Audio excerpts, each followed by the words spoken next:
So when I got to the age of 10 and I got into my first geometry class, and the teacher went to the blackboard and said, today we're going to learn about dimensions, I thought, that's it. Oh my God, finally somebody's going to explain to me what's this other world about. You know, these other dimensions that I felt were present.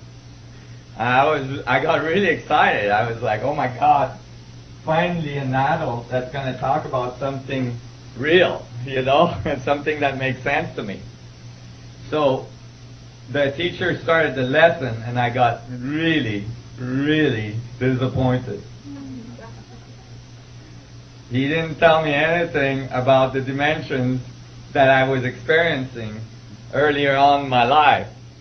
But he actually gave me one of the major keys to the evolution of this theory and to its conclusion and into its proof that is now being peer-reviewed in many universities around the U.S. and from scientists that are looking at it from NASA and so on. So it's really exciting. And that, at the age of 10, made a huge difference. What the teacher did is he went to the blackboard, and we'll call this our blackboard today, and he made a dot. And he said, the dot is dimension 0, and it doesn't exist. And I went, okay, I can see it, but it doesn't exist. And, you know, I was near the door in the back of the room. I was always closest to the door because I was having so much problems at school. And, you know, I'm like, okay, whatever, you know, if you got a dot that doesn't exist, I can go with that for now. And then he said, this is a series of dots that he placed together and made a line and said, this is dimension 1, and it doesn't exist either. It still doesn't have volume. And, you know, that seems consistent to me. Then he placed a bunch of lines that are made out of dots together, made a plane, called it 2D, and said this is the dimension that you live, that your comic strips lived in. It still doesn't exist. It still doesn't have volume.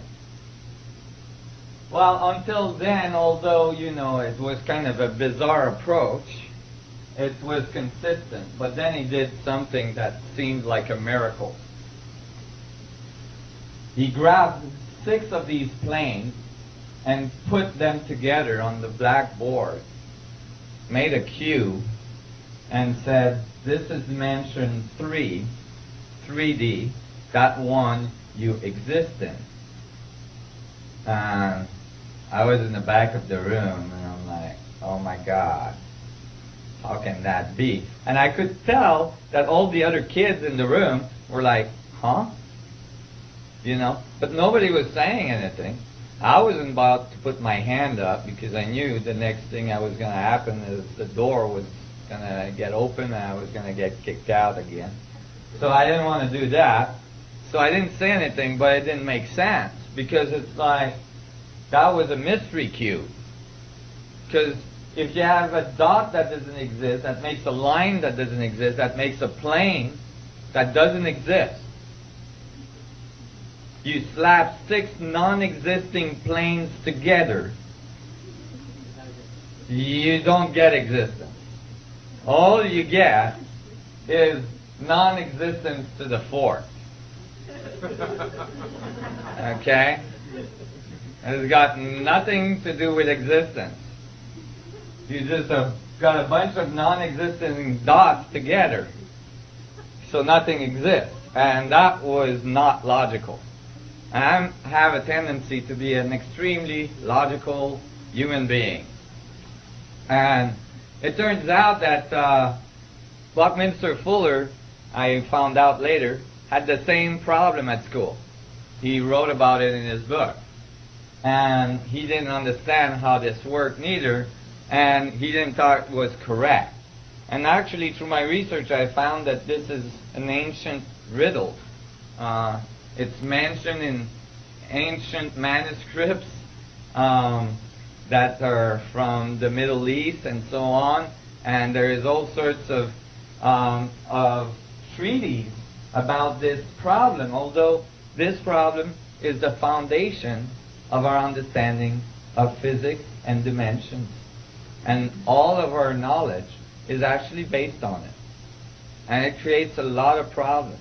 This simple riddle that is unsolved has generated a whole set of distortion in our societies and in the way we do physics and the way we understand the universe and how we relate to it.